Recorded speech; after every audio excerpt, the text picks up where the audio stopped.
Hello students of class 12 আমরা unit 1 এ স্থিরতড়িৎ যে ইউনিটটা রয়েছে তার 4 চ্যাপ্টার ধারক এবং ধারকত্ব তার সেট টু নিউমেরিক্যালস আমরা লাস্ট ভিডিওতে শেষ করেছি।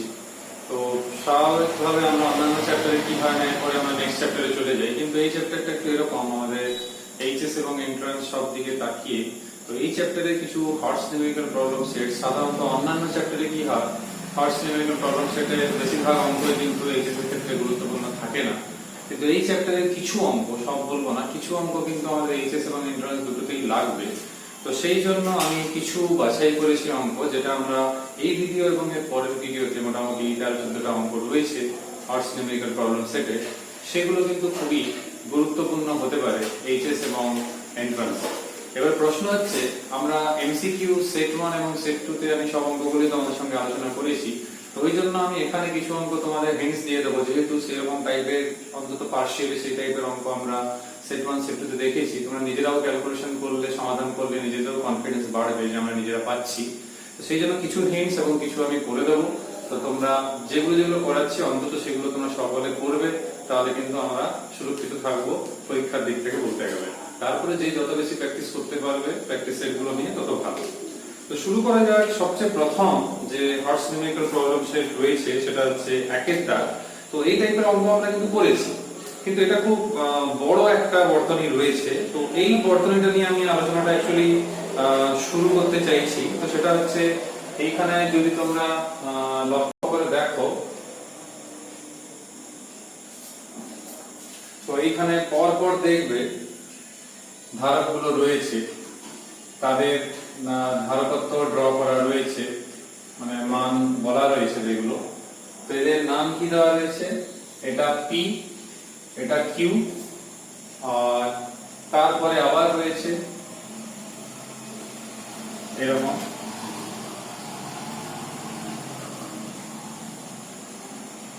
তার পাশে দেখবে আবার একটা রয়েছে,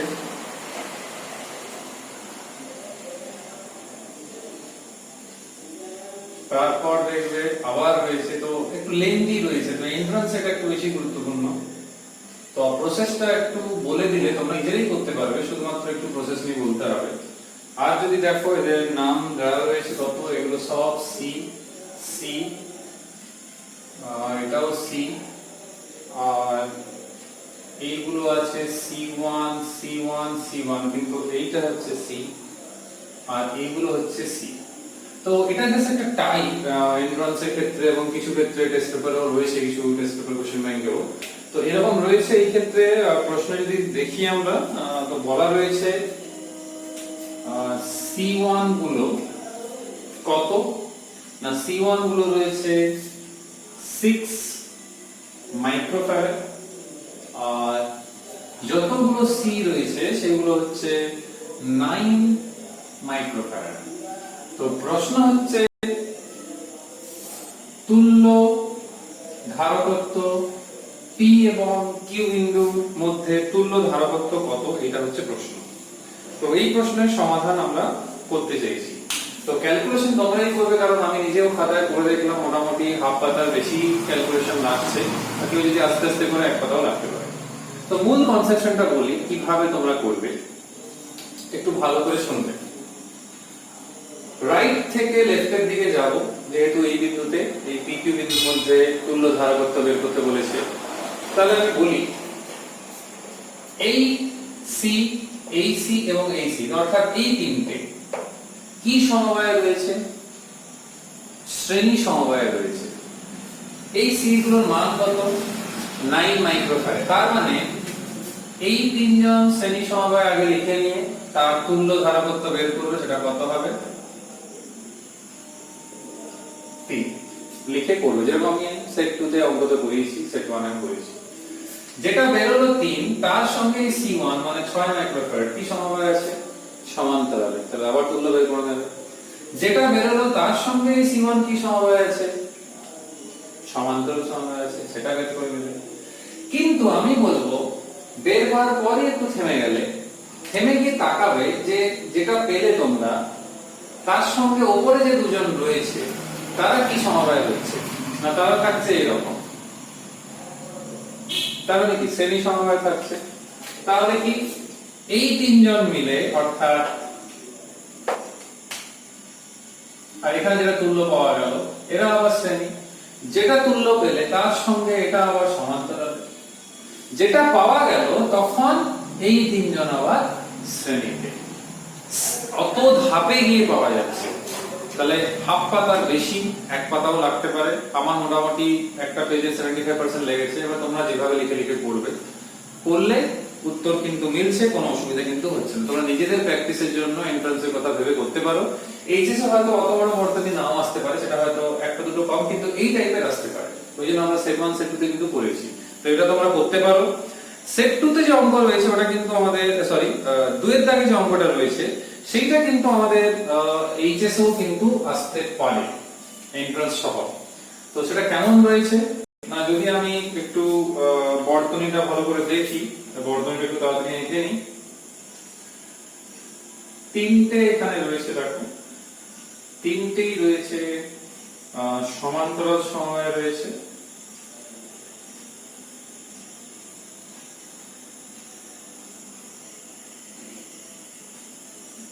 এইখানে একটা রয়েছে আবার,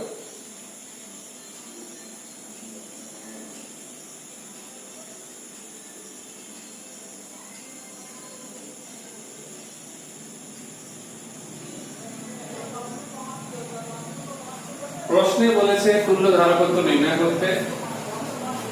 মান কত? 3 মাইক্রোফ্যারাড, এটা 5 মাইক্রোফ্যারাড, এটা 4। তোমরা কিন্তু মাইক্রোফ্যারাড লিখবে, বারবার লিখতে হবে, সময় বাঁচানোর জন্য আমি লিখছি না, তোমরা কিন্তু পরীক্ষায় খাতায় লিখবে। এটা হচ্ছে 4 মাইক্রোফ্যারাড। এগুলো যখন সব স্পর্শ করে নাহলে বর্তনী ইনকমপ্লিট হয়ে যাবে, বিচ্ছিন্ন হয়ে যাবে। তো প্রসেসটা বলি কিভাবে তোমরা করবে।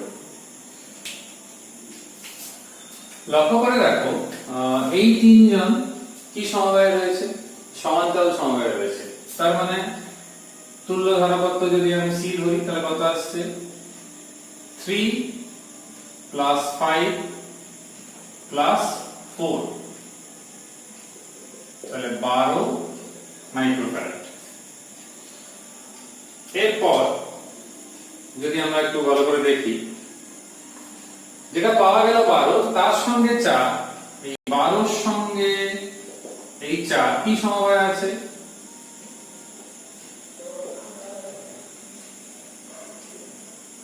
শ্রেণীতে আছে। তো সেইখানে যদি আমরা তুল্যর কথা ভাবি, অর্থাৎ তুল্য ধারকত্বের কথা যদি ভাবি,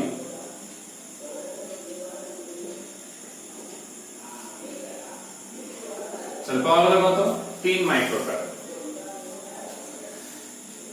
নেক্সট কি না, নেক্সট যেটা আমাদেরকে ভাবতে হবে যে যেটা আমরা এখানে পেলাম সে 3 মাইক্রোফ্যারাডটা, এইদিকে দেখো 4 এবং 2 কি সমবায় আছে?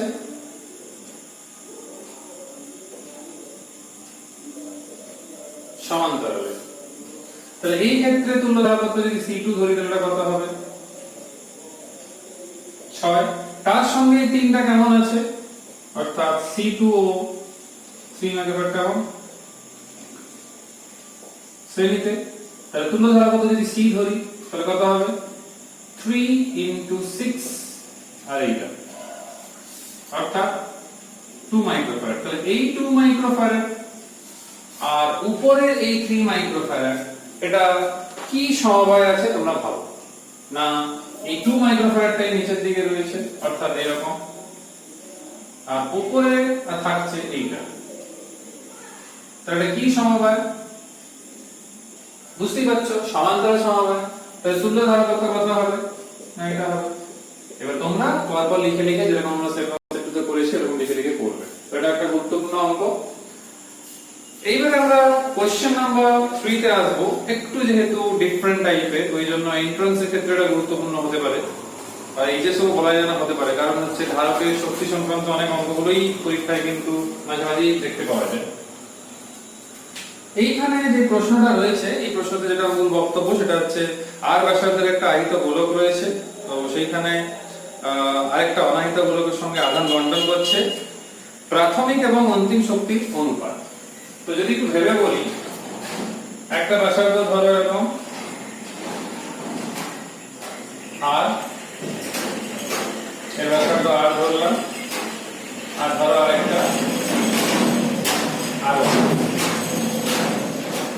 প্রথমটার বিভব V1 ধরলাম, এই বিভব আমি ধরলাম V2। তো স্বাভাবিকভাবে এই V2 এর মান শূন্য, কারণ এটা অনাহিত, যা প্রশ্নে আমি দেখলাম অনাহিত বলো।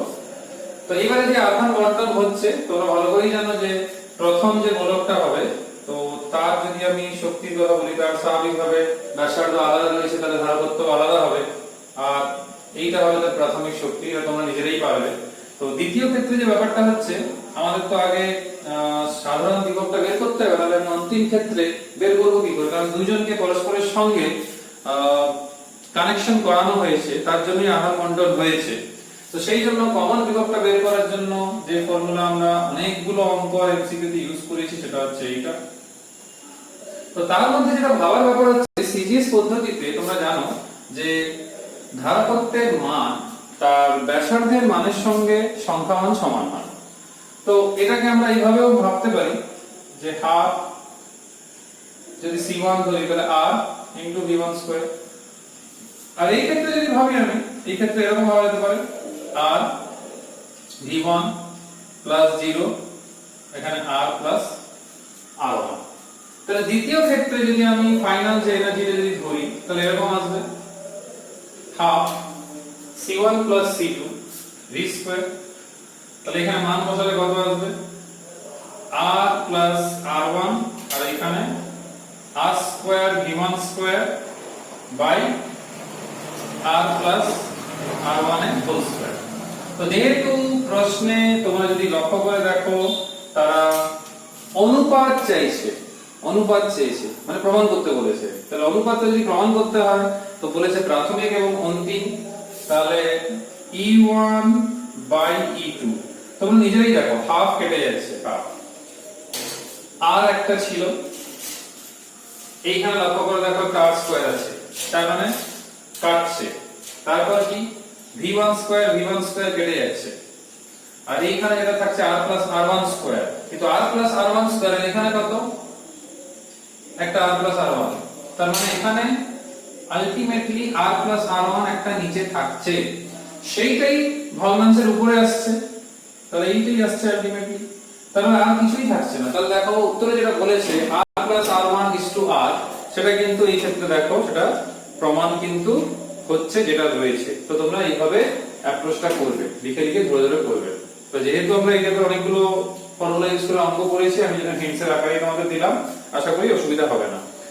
এরপর আমরা যে অঙ্কটা দেখবো সেটা হচ্ছে কোশ্চেন নাম্বার 6, যেটা এন্ট্রান্সে এই উত্তরটা সরাসরি মনে রেখে অনেক সময় আমাদের এইচএসসি এবং এন্ট্রান্সে এমসিকিউ করানো হয়। সেটা হচ্ছে এই শক্তি। এইখানে দেখবে n সংখ্যক ক্ষুদ্র রয়েছে বিন্দু, তারা মিলে বড় বিন্দু তৈরি করছে।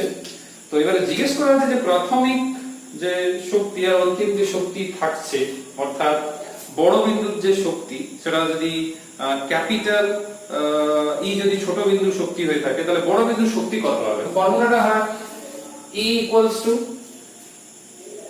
n to the power 5/3 into E মানে আমি বলছি ফাইনালটা, তাহলে ধরো যদি E ড্যাশ বলি, তো E dash equals to E into n to the power 5/3। তো এটা প্রমাণ করব আমরা। কিভাবে প্রমাণ করব? না, সবচেয়ে সহজ, যে বড়টা ব্যাসার্ধ যদি আমি ক্যাপিটাল R ধরি, তাহলে ছোটটা কতগুলো, না n সংখ্যক, তাহলে এখান থেকে এটা পেলাম। তো ইজিলি এখান থেকে আমরা ক্যাপিটাল R সমান এটা পেয়ে গেলাম, capital R equals to n to the power 1/3, সেইখান থেকে আমরা পেয়ে গেলাম। তো এই যে মানটা আমরা পেলাম, এই মানটা থেকে যদি আমরা একটু ভেবে দেখি, R equals to n to the power 1/3। এবারে যদি সবচেয়ে প্রথম যে শক্তিটা বের করব, তোমরা জানো শক্তির যে রাশিমালা হয় সেটা হচ্ছে হাফ CV স্কয়ার। তো V আমরা সিজিএস পদ্ধতিতেই করে নেব, যাতে করে আমাদের সুবিধা হয়, নাহলে সেই 4/5 লিখতে হবে, সে লিখতে কোনো অসুবিধা নেই। এটা সিজিএস এ করছি ছোট বিন্দুর জন্য। তো ছোট বিন্দুর জন্য যদি এটা করা হয়, তাহলে বুঝতেই পারছো C সমান R হবে, আর বড়টার জন্য হবে ক্যাপিটাল R হবে, সিজিএস পদ্ধতি করছি যেহেতু। তাহলে একে যদি আমি E বলি প্রথমটার জন্য, তাহলে কত আসছে, না half R Q square by R square. তার মানে q²/2r। এটা হচ্ছে প্রথম। দ্বিতীয় ক্ষেত্রে অর্থাৎ বড় জলবিন্দুর ক্ষেত্রে অর্থাৎ এর ক্ষেত্রে কত হবে না e' সমান হাফ c' আর v'²। তাহলে হাফ c' মানে ক্যাপিটাল আর v' মানে যত সংখ্যক নিয়েছি তার স্কয়ার হবে, আর নিচে কত থাকবে ক্যাপিটাল আর থাকবে। এইটা হচ্ছে জাস্ট একটু আমরা যদি বুদ্ধি প্রয়োগ করি সেটা হচ্ছে কি হাফ n² q² আর এখানে একটা r থাকছে নিচে, তো সেই r সমান কত মান আছে না r সমান এটা রয়েছে, তার মানে কত আসছে n2 - 1/3, তার মানে কত 6 - 1 অর্থাৎ 5/3, n টু দি পাওয়ার 5/3 আসছে, আর এদিকে আসছে কত q²/2r। তো এইটাকে এটা হচ্ছে e, তাহলে উত্তর হবে e * n টু দি পাওয়ার 5/3। অবশ্যই এটা সামনে লিখে তারপরে ক্যাপিটালে লিখলে ভালো হয়। তো এইটা যত প্রমাণ আকারে ইম্পর্টেন্ট তার থেকে বেশি ফর্মুলাটা মনে রাখা বেশি ইম্পর্টেন্ট। আমি তোমাদের ইম্পর্টেন্ট ফর্মুলাটাও বলেছিলাম, অনেকগুলো এমসিকিউ সরাসরি আমরা এখান থেকে করে নিতে পারবো। নেক্সট যে প্রশ্নের দিকে আমরা যাচ্ছি সেটা হচ্ছে কোশ্চেন নাম্বার 9, 10 দুটোই এন্ট্রান্সেরই প্রশ্ন, একটা মেডিকেল, একটা প্রথমটা হচ্ছে ইঞ্জিনিয়ারিং, তারপরটা মেডিকেল, কিন্তু খুবই সহজ অঙ্ক। তো কোশ্চেন নাম্বার 9 এর যে অঙ্কটা দেখবে শুধু ওয়াট ঘন্টা বলা রয়েছে শক্তি। তো তোমাদের জাস্ট একটু হিন্টস দিই আমি, সেটা হচ্ছে যে অঙ্কে তোমরা লক্ষ্য করে দেখো ভি এর মান রয়েছে কত না 1200 ভোল্ট, আর যে শক্তি সেটা রয়েছে কত 24 ওয়াট ঘন্টা। এই ওয়াট ঘন্টা থেকে তোমাদের সেকেন্ডে কিন্তু যেতে হবে, কারণ ওয়াট ঘন্টা এখান থেকে আমরা সেকেন্ডে চলে যাব, তাহলে 1 ঘন্টা, তো সেখান থেকে আমরা করে নিতে পারবো যে 60 মিনিট, তাহলে কত সেকেন্ড, তাহলে 60 * 60। তো সেই জন্য আমরা প্রশ্নটা এইভাবে অ্যাপ্রোচ করব যে শক্তি কত হয় হাফ c², তো তার মানটা রয়েছে 24 ওয়াট ঘন্টা, তার মানে 24 এইদিকে 3600। তো এখানে জিজ্ঞেস করেছে c এর মান, এই v² এর জায়গায় তোমরা কি করবে এই 1200 বসিয়ে দেবে, বসিয়ে জাস্ট c এর মানটা বের করবে। তো আমি বের করে যেটা পেয়েছি 0.12 ফ্যারাড।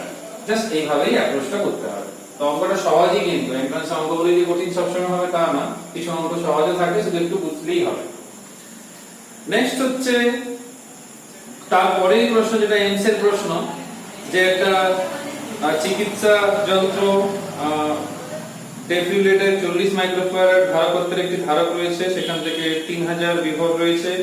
তো রোগীর শরীরে কি হচ্ছে না পাঠানো হচ্ছে পালসের মাধ্যমে, তো রোগীকে কত ক্ষমতা প্রদান করা হচ্ছে। তো ইন্টারেস্টিং ব্যাপার, এবার ক্ষমতা বের করা মানে হয় কি কার্য বাই সময়, তো এই ক্ষেত্রে সেটা হবে শক্তি বাই সময়।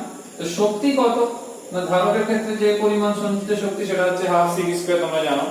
তো এই হাফ c² এর দেখো মানগুলো রয়েছে, হাফ c হচ্ছে 40 মাইক্রোফ্যারাড, তো 40 * 10⁻⁻⁶, আর v হচ্ছে 3000।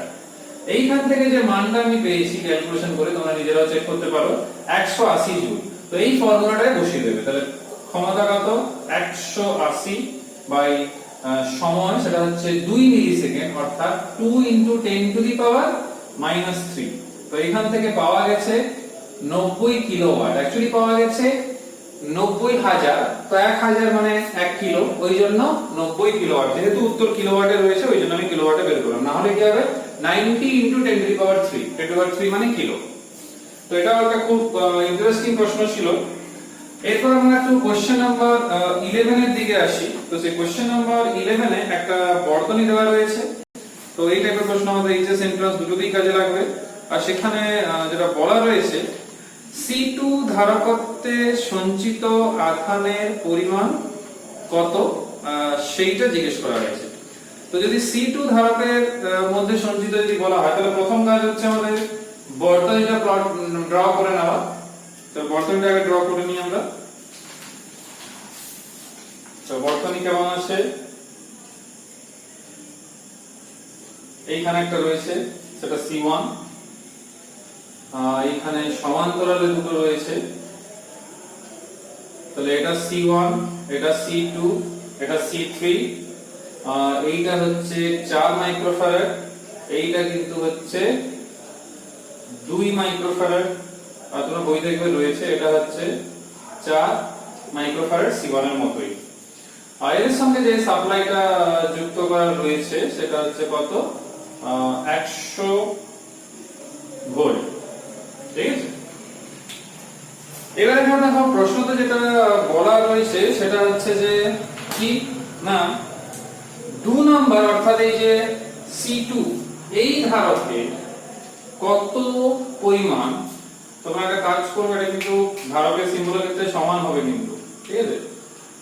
আমি রাফলি করছি বলে এরকম ছোট বড় মনে হচ্ছে, এগুলো সব কিন্তু কানেক্ট হবে, হ্যাঁ, কারণ আমি শর্ট টাইমের মধ্যে অনেকগুলো করছি, ওই জন্য তাড়াহুড়ো করে করছি। তোমরা কিন্তু পরীক্ষায় তো একটাই থাকবে, হয়তো তোমরা কিন্তু একদম স্কেল পেন্সিল নিয়ে করলে ভালো, আর যদি নিজে হাতে করো একদম কানেক্ট করবে, কোনো রকম যেন ডিসকন্টিনিউশন না থাকে। তাহলে এখানে আমাদের যেহেতু C2 আধানের মধ্যে C2 ধারকের মধ্যে কত পরিমাণ আধান সঞ্চিত হবে সেটা বের করতে বলেছে। তাহলে তোমরা কি করবে না, এই ক্ষেত্রে সবচেয়ে প্রথমে তুল্য ধারকত্ব নির্ণয় করে নেবে, সেটা হচ্ছে সবচেয়ে প্রথম কাজ।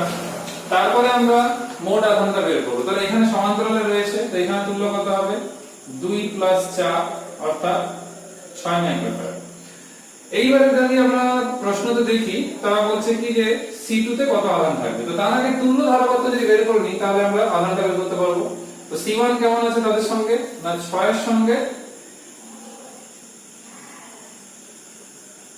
শ্রেণীতে, তার মানে কত তুল্য কত হবে, তাহলে 6 × 4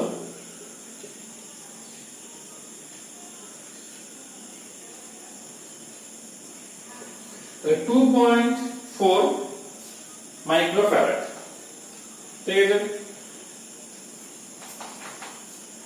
এরপর কি না মোট আধান কত, না মোট আধান যদি আমরা বলি তাহলে এই তুল্য ধারকত্বের মান ইনটু V, তো তুল্য ধারকত্ব কত 2.4 ইনটু 100, অবশ্যই সেটা মাইক্রো কুলম্বে, কারণ 10⁻⁻6 টা লিখিনি। তাহলে কত আসছে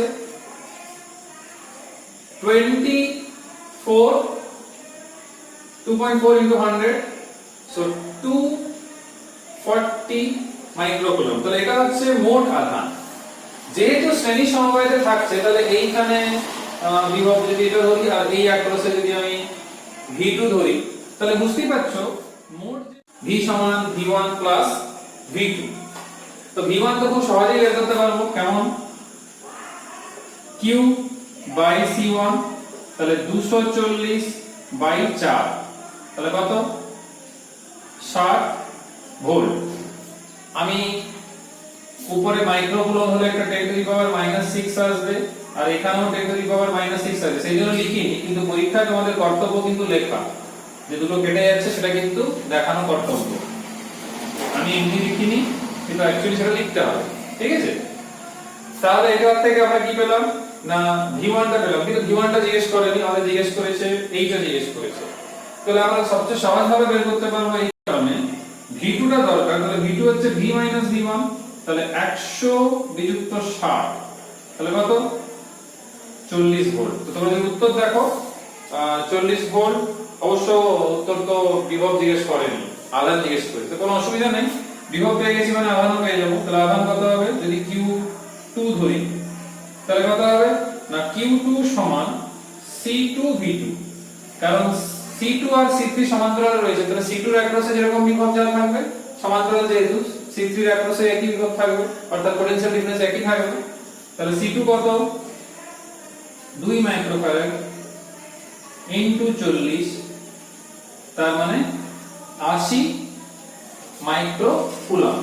তো মাইক্রোকুলম্বে নাও লিখতে পারো, যেহেতু তোমাদের বইতে মাইক্রোকুলম্বের উত্তর নেই, তো তোমরা কুলম্বে লিখে নাও। তাহলে 8 × 10⁻⁻5 কুলম্ব। তো এখান থেকে তাতেই বেরিয়ে গেল। এই ভিডিওর লাস্ট অঙ্ক আলোচনা করব, সেটা হচ্ছে কোশ্চেন নাম্বার 12, খুবই ইন্টারেস্টিং এবং এন্ট্রান্সে খুবই গুরুত্বপূর্ণ অঙ্ক। এই টাইপের বর্তনীর অঙ্কগুলো পরীক্ষাতে দেখতে পাওয়া যায় মাঝে মাঝে। তো এটাকে তোমরাই করবে, আমি শুধু একটু ধরিয়ে দিই। তো এইখানে যদি তোমরা প্রশ্নটায় দেখো, সেইখানে যে বর্তনীটা দেওয়া রয়েছে, তো সেই বর্তনী থেকে আমরা আগে ড্র করে নেব বর্তনীটা, ঠিক আছে? ড্র করে নিয়ে আমরা যে কাজটা করব, ড্র করলে তোমরা অনেকটাই বুঝতে পারবে যে সেখানে কি হয়েছে। তো সেখানে দেখবে অনেকগুলো ধারক রয়েছে, কিন্তু অনেকগুলো। তো সেগুলোকে ড্র করলেই বুঝতে পারবে কম্বিনেশনটা কেমন রয়েছে। এটা হচ্ছে কোশ্চেন নাম্বার 12। তোমরা লক্ষ্য করে দেখবে এরকম ধারক রয়েছে, তার সঙ্গে আবার ধারক রয়েছে, আবার ধারক রয়েছে, আবার ধারক রয়েছে, মোট 6টা দেখতে পাচ্ছি এরকম। তো স্বাভাবিক তুল্য ধারকত্ব জিজ্ঞেস করেছে।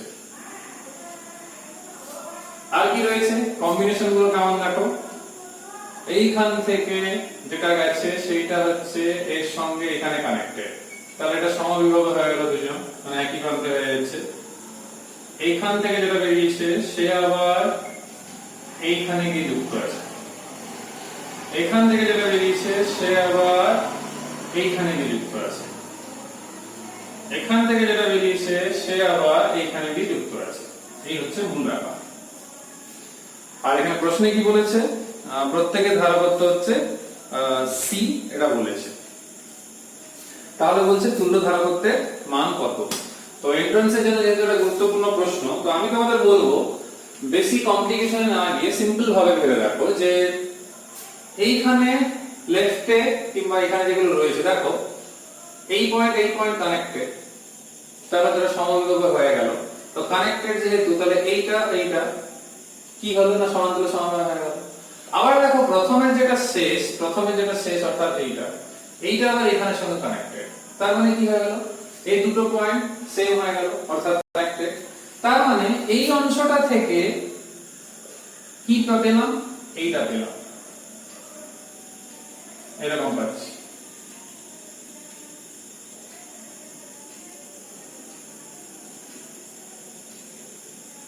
প্রত্যেক যেহেতু সি, প্রত্যেকটা। আবার এদিকে যদি তাকাও, প্রথমটা শুরু, দ্বিতীয়টা শেষ, তারা টাই আপ হয়ে গেল, তাই দুটো পরস্পর সমান্তরাল হয়ে গেল। আর থার্ডটা দেখো, থার্ডের যেটা শেষ আর প্রথমে যেটা শুরু, তারা কানেক্টেড, তাহলে সেটাও কানেক্টেড হয়ে গেল। তার মানে কি, এইটা হচ্ছে এরকম দেখতে। মানে যদি সিম্পলিফিকেশন করে আমরা ভাবি,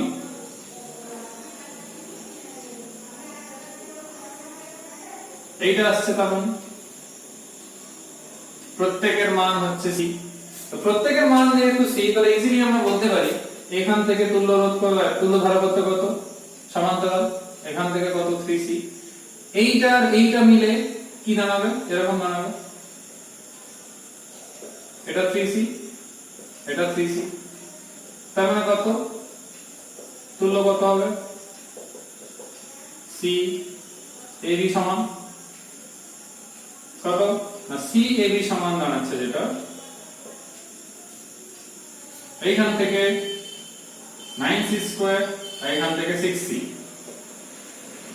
তার মানে কত, এখানে দেখো 9/6c অর্থাৎ 3/2c অর্থাৎ 1.5c। তাহলে দেখো কিভাবে একটা জটিল বর্তনীকে আমরা সহজভাবে করে সেখান থেকে সমাধান করতে হবে। তোমরা নিজেরাও করতে পারবে, শুধু খেয়াল রাখতে হবে কি, সবার জন্য বলি টিপস হিসাবে, যে কোনটার সঙ্গে কোনটা কানেক্টেড সেটা ভাবতে হবে। তো কানেক্টেড হয়ে যাওয়া মানে সেগুলো সমবিভব হয়ে যাচ্ছে, সমবিভব মানে প্যারালাল কম্বিনেশন হয়ে যাচ্ছে সেখান থেকে। তো এখানে আলোচনা শেষ করছি। আরো কিছু অঙ্ক রয়েছে যেগুলো গুরুত্বপূর্ণ হতে পারে এইচএস এবং এন্ট্রান্সে, সেই জন্য সেইটা আমরা নেক্সট ভিডিওতে আলোচনা শেষ করব এবং চ্যাপ্টারটাকে ফাইনালি শেষ করব। অনেকদিন ধরেই আলোচনা হচ্ছে, তোমরা অনেকদিন ধরে পড়ছো, আমি অনেকদিন ধরেই পড়াচ্ছি তোমাদের।